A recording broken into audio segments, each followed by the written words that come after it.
အားလုံးပဲမင်္ဂလာပါခင်ဗျာကျွန်တော်ကတော့ခင်ဗျဖြစ်ပါတယ်ဒီကတော့မို့ဦးလေးနဲ့ဒီတော့ရှင်ဖြစ်ပါတယ်စိတ်ကြည့်ပေးပါခင်ဗျာဒါတော့ကျွန်တော်သုံးနေပစ္စည်းလေးဘာညာပေါ့ပါ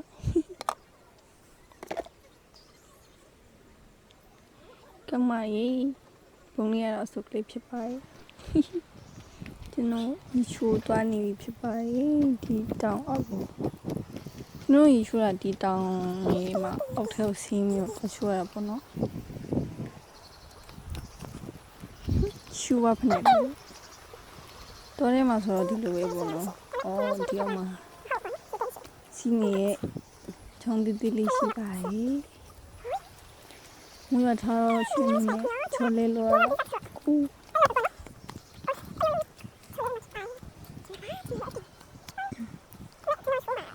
ချိုးမင်းနေရရောက်ပါပြီချိုးမင်းနေရဖြစ်ပါတယ်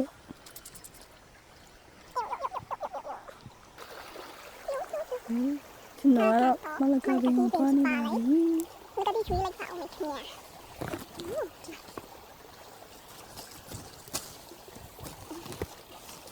မရှိ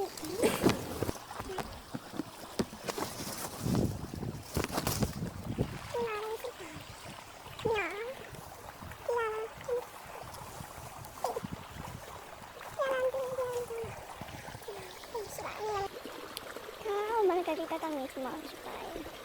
ဒီစီတမယ်အပိမွားဆိုတော့နော်။ဆက်တမယ်။အဲ့ပါဦး။ဒီဘက်အဲ့ပါမယ်။မတ်ပါရီရိုစမကင်းခါကျွန်တော်ရင်းကြောက်တော့ပါ။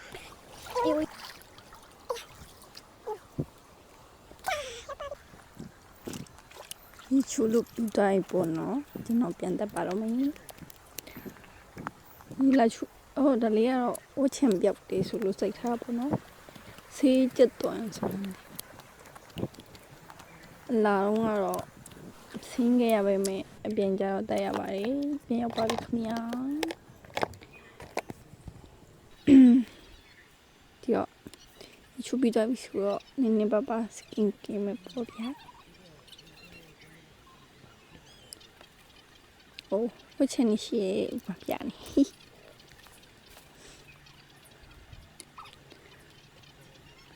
ကင်ရပေးဟာ3ရမယ်မတိဘူးဆိုဟိုဟာဆန်းကြည့်တရားဆန်းကြည့်လိုက်မယ်စင်မပြေဘူးဖြစ်ကျွန်တော်တိုက်ရဟိုနီးလေးမဟုတ်ဘူးဘလို့လဲမသိဘူး online ညပတ်တဲ့ဘီလင်းတော့လေတိတ်အဆင်မပြေချင်း